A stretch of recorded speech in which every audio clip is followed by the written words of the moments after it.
Hi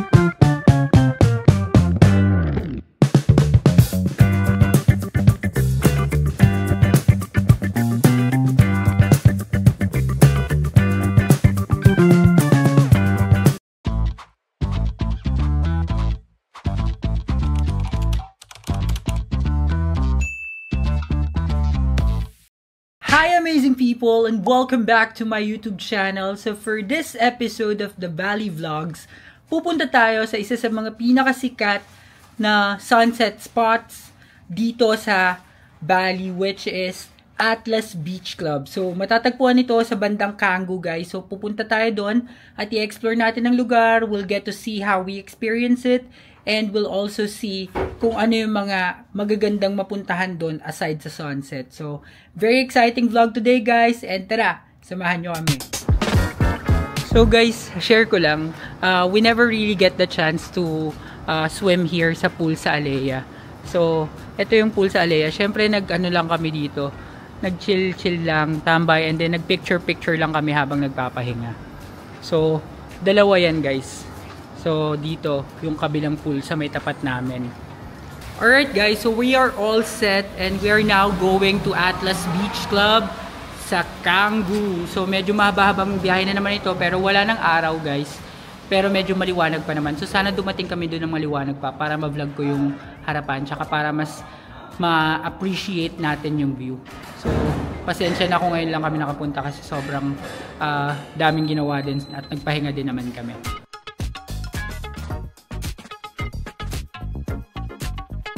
Alright guys, so nandito na kami sa parking area ng Atlas. And may free parking sila dun mismo sa harapan ng Atlas. Kaso puno na. Dahil siguro Friday ngayon maraming tao. Pero ngayon naglalakad na lang kami. Isang tawid lang naman. So papakita ko lang sa inyo guys. Ito yung, dun yung Atlas. Ayan yung building na yan. So tatawid lang tayo. Tapos yun na mismo yung Atlas. So medyo madilim na rin. So sana may mapala pa tayo dito at may makita pa tayong view. So guys, nandito na tayo sa loob ng Atlas. Ayan, so papakita ko lang sa inyo yung interior niya. Tapos meron din dito guys sa labas na store. Ayan, so meron parang mall dito or maliit na mall na may mga boutique sa loob. Ayan. So, ito yung Atlas. Tapos, ito yung parang store nila. So, hindi ko alam kung gugustuhin ba namin pumasok dyan sa store. Pero, ito yung nakalagay na Atlas Super Club. Ayan. Tapos, ito naman sa likod, yung Atlas Beach Club. So, dito tayo sa Beach Club pupunta. Kasi, ito yung may beachfront. So, guys, andito na kami. May bag check dito bago kayo makapasok. And remember guys, if ever na gusto nyo rin ma-experience itong Atlas Beach Club experience, i-book nyo ito via Klook and do not forget to use my promo code AMIEL para magkaroon kayo ng additional discount sa mga activities na i-book nyo dito sa Klook. So papakita lang natin yung voucher na binuko via Klook and then makakapasok na tayo. Pero bag check lang muna to. So guys, dito tayo sa reservation. Hindi ko alam kung papakita ba dito yung voucher or what, pero mag-i-inquire ako para alam nyo na yung gagawin next time. Hi, Klook, do we show this to you? Yeah. Okay, here.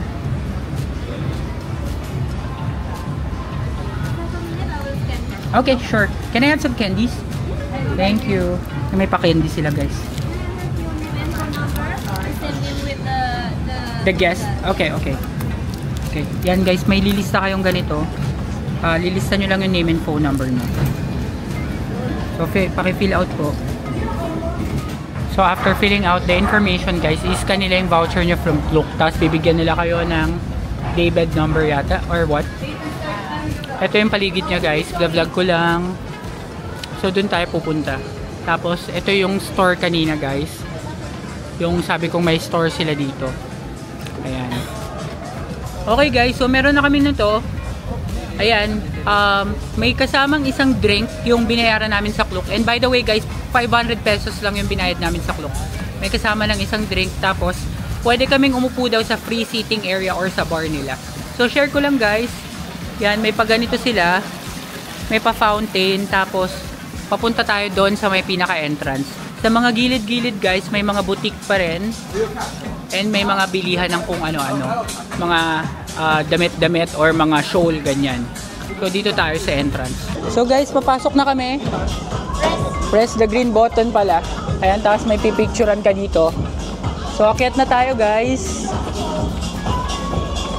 Ayan, so mukhang maganda vibe dito guys. Ang lakas ng tugtog, sana hindi tayo makapiright. So welcome sa Atlas Beach Club.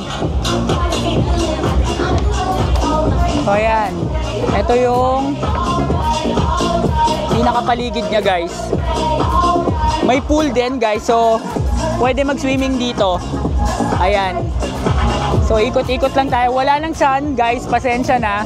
Pero ang ganda pa rin ng beach. Okay guys, so nandito tayo sa may baba. Ito guys is pool. So may pool dito, tapos ang daming daybed. Literal na maraming daybed. Ayan, yan yata yung may bayad na daybed. Doon kami sa free seating area. Hindi ko lang alam kung saan yun. Doon yun sa beach. Tapos ito guys, may infinity pool din siya. Ayan, so tapos ito na yung beach guys. Canggu Beach ito. Ayan, so papakita ko lang. Ang ganda ng beach. Parang, ito yung part na inviting mag-swimming eh, no? Kaso nga, ang lakas ng alon, no? Yan, so dito yung daybed guys. So dito kami mag-chill-chill lang, kwentuhan, ganyan. Ayan, mas masaya to guys kung marami kayo. So na-miss ko tuloy yung mga kasama ko sa Boracay, yung mga friends ko sa Boracay. Ayan, kasi makukulit yun. So, hahanap muna kami ng pwesto guys or kung saan man yung free seating. So magtatanong kami. So guys, papunta kami dun sa may bar area kung saan kami pwede umupo. Yung mga daybed na yan, may extra charge na yan. And reservation siya. So dito muna kami. So guys, dito yung bar area. Ayan, libreng umupo dyan. Tsaka dito. Dito sa areang to, yan, pwedeng umupo ng free. Kapag nagbayad kayo ng entrance, pwede dyan umupo. Tapos dyan nyo rin yata i-claim yung free drink. So ito yung parang partihan nila. Kala namin chill-chill dito, may partihan pala. Ayan. So may pool pa rin dito guys. Ayan, may mga nagde-dinner. So guys, meron ditong kids zone, may kids pool na may slide. And bawal pala yung mic dito guys, so hindi na ako magma-mic kasi baka mapalis tayo dito. Pero sana wag naman makapiright. So guys, ito yung sinasabi na pool bar. Pwede rin kami dito pero pinag-iisipan pa namin kung magsiswimming kami o hindi. Pero ang ganda rin oh. Ayun yung upuan, mga nasa pool. Ayan, so malaki pala talaga to guys. Malaki tong Atlas, grabe.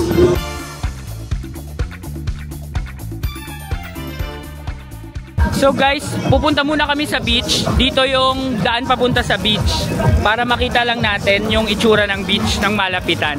Ito yung shower area guys. So dito kami. Alright guys, so ito na yung beach. Kung makikita nyo, napakalakas ng alon dito. At katabi lang pala ng Atlas guys yung fins. Isa din yan sa mga nakita namin na beach club dito. So ayan ang kanilang beach. Grabe oh. Lakas ng alon, ang ganda. So guys, ayan, ang lakas ng alon. Nasa shoreline kami pero inaabot kami ng alon. Grabe. Pero ito yung beach nila guys. And medyo makalat lang, mabasura. Honestly, ang daming basura sa shoreline. Pero malamig pa rin naman yung simoy, kaya okay na rin. So, ayan, papakita ko lang sa inyo. Ito yung likod, ito yung Atlas. Tapos, andito kami ngayon sa beach. So guys, ito yung fence. Lumakad lang kami dito sa shoreline.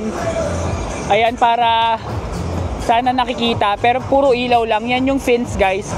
Kalaban yata to ng Atlas or katabi lang, literal ng Atlas guys. So beach club din siya. May mga pools din sa loob.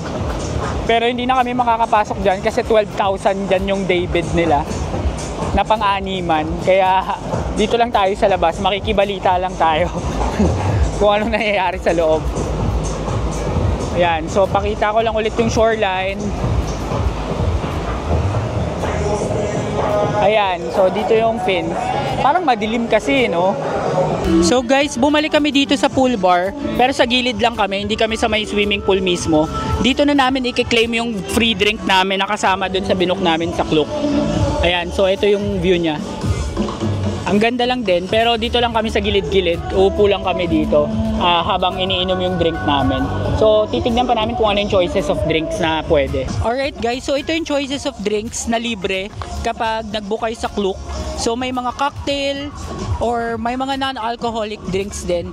So, ito, ang pinili ko na lang is Tropical Roomba. Yun yung binili ko. Ano siya, combination ng pandan syrup, tangerine juice, cranberry juice, tsaka orange juice. So, baka sakit ng tiyan ang abuti natin dito, pero mukha namang okay. So, waiting na lang kami dun sa order para mapakita ko sa inyo yung itsura niya.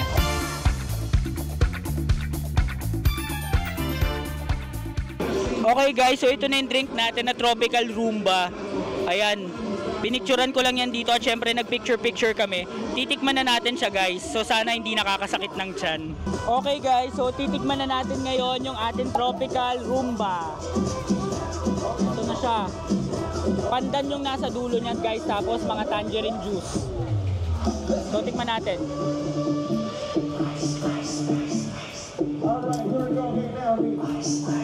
Masarap guys, parang yung buko pandan. So itong drink na to for me nasa 9 out of 10. Masarap.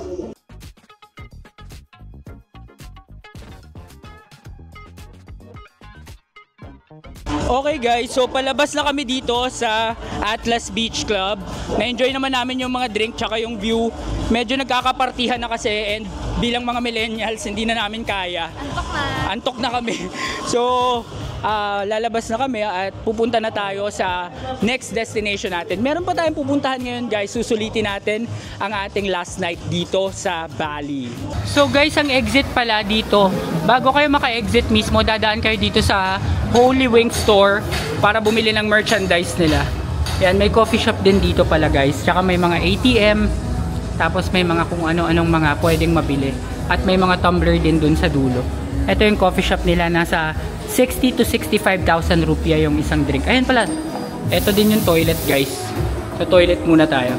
So guys, ayan, may mga tinda din silang mga ganitong mga collectibles. Ayan. So dito, tapos ito yung pinaka harap nila. Ayan. So ganda naman dito, tsaka amoy Nike. So meron din dito guys, Gentlewoman, no? Yung Thailand brand, Gentlewoman. So, and so labas na tayo para makapunta na tayo sa next destination. And by the way guys, yung binayaran pala namin na 536 sa Klook, included na dun yung pool access na nila. So pwede kayo mag-swimming kapag nagbayad kayo ng day pass nila. And hindi lang kami nag-swimming kasi wala kaming dalang pamalit. Pero kung halimbawa prepared talaga kayo, magdala kayo ng pamalit para makapag-swimming kayo. Ang dami nilang swimming pool. May pang kids, merong may slide, merong infinity, at saka meron din naman yung parang jacuzzi. Pwede ka rin sa beach. Pwede rin sa beach kung gusto mo sa beach, syempre. So, let's go back na sa motorcycle para makabiyahe na tayo pabalik sa Seminyak. Okay guys, so we are on to our next location. Babalik tayo sa Seminyak Beach at doon tayo hanap ng place for dinner. Let's go! Sandali lang guys! Napansin ko na karamihan sa mga nanonood ng AJTV Amazing Travels ay hindi pa nakasubscribe sa vlog na ito. Malaking tulong para sa akin kung magsusubscribe kayo para may pagpatuloy ko ang paggawa ng mga videos na ito. Kaya ano pang hinihintay ninyo? Subscribe na! Now back to the video. Alright guys, nandito na kami ngayon sa Seminyak Beach at dito kami hahanap ng restaurant or cafe or kung ano man na pwede kaming makakain ng dinner since ito na yung final night natin dito sa Bali. So ito siya kapag gabi guys. Yan, dito kami galing nung isang araw pero hindi kami nagtagal dito. Ngayon pwede tayong magstay dito ng mahaba-haba at makahanap ng dinner place. Yan. So, never pa namin na-try mag-dinner by the beach. Ngayon pa lang. So, check natin kung anong makikita natin dinner area dito. Ferrero, honeycomb, strawberry. Ang presyo is 2 scoops, 40,000 NTD na naman sasabihin ko, 40,000 rupiah. Ayun. So, may gelato doon. Mura-mura yun guys for a gelato. Parang uso din dito guys yung mga yogurts, gelato. Yun yung mga madadalas na nakikita namin mga dessert centers dito. Pero yun, stall lang yun. So, andito pa rin tayo. Puro mga chill area na dito. Pero ang ino-offer nila sa amin mga happy hour. Ang gusto namin dinner. Guys, itong nakikita nyong magandang building, ano yan, Double C6 Beach Resort. Napakaganda. Pero, ayun ang laki at malawak. Dito lang yan sa harapan. Beachfront din siya mismo. Mas maganda ito makita siguro kapag umaga. So, yun pa, may building pa dun guys, oh. Guys, wala kami mapili kasi parang lahat ang gaganda. Nandito na kami sa bandang dulo ng beach. And ang ganda rin nito, nitong restaurant na to, may goblin. Ayan, may goblin sa unahan. Blue Nine Beach. Blue Nine Beach yung pangalan. Tapos ito yung sinasabi kong building kanina, nandito sa dulo. Ano rin yata to, restaurant din. Ayan, may restaurant din dito guys. K-Resto naman. Tapos may binebenta din silang mga gelato na vegan. Yan, ang ganda rin. At hindi pala restaurant tong malaking building na to guys. So ito na, mamimili na lang kami ng kakainan guys at update ko kayo once na nakapili na kami. Okay guys, so dito na kami sa B9B restaurant. Dito na kami dinner. So papakita ko lang sa inyo yung menu guys para may idea kayo kung magkano yung dinner dito. Just in case lang. So ito yung mga drinks nila. Hindi pala masyadong kita. Ito yung kanilang menu. So magpapasta tsaka salad lang kami tsaka smoothie bowl. Yung maingay na naririnig nyo guys, ano yun, fireworks. Yan, may nagpa-fireworks. Ayan o. Yan. Okay guys, so dumating na yung order natin. Ang in-order ko na lang is Greek salad or Caesar salad pala. Tapos Cloud B9B na drink. Specialty drink nila yan. Tapos kay Ren, carbonara pasta tsaka mango juice. So, taste test muna tayo. Okay guys, so time for taste test. So ito pala may avocado, chicken, tapos bacon, ham, eggs, and then tomatoes and lettuce. Tapos may bread din. So, full meal na to. And marami din serving. So tikman natin yung pinaka-salad nila at yung may dressing.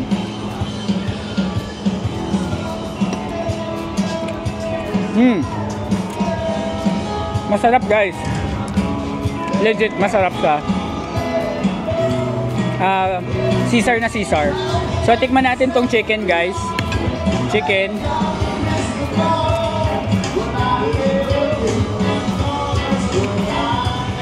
Yung chicken nila guys, sakto lang yung lasa, walang ibang lasa, lasang chicken lang na may konting seasoning.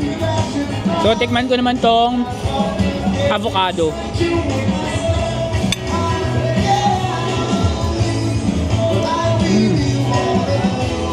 Sarap ng avocado. Matabang yung avocado pag as is lang siya, pero ang sarap pa rin, gusto ko pa rin siya. So yung buong salad na to, 10 out of 10. So guys, tikman naman natin tong drink. Itong Cloud B9B drink. Lasang typical na shake, walang ibang lasa pero masarap naman siya. So I'll rate this mga 6 out of 10. So kain muna tayo guys. So bago tayo kumain pala, pinaparate din ni rin tong carbonara. So tikman lang natin yung konti. Ayan.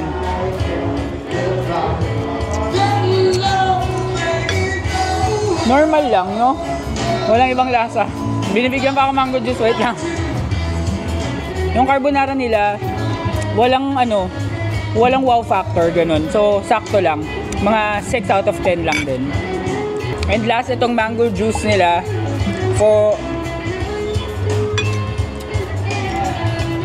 yung mango juice nila, parang Indian mango yung ginamit. Mga 2 out of 10 lang.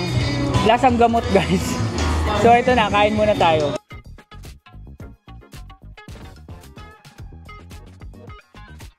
Okay guys, so tapos na kami kumain and para sa akin, worth it naman yung napamili namin. Ang total naming napamili is nasa 260,000 rupiah.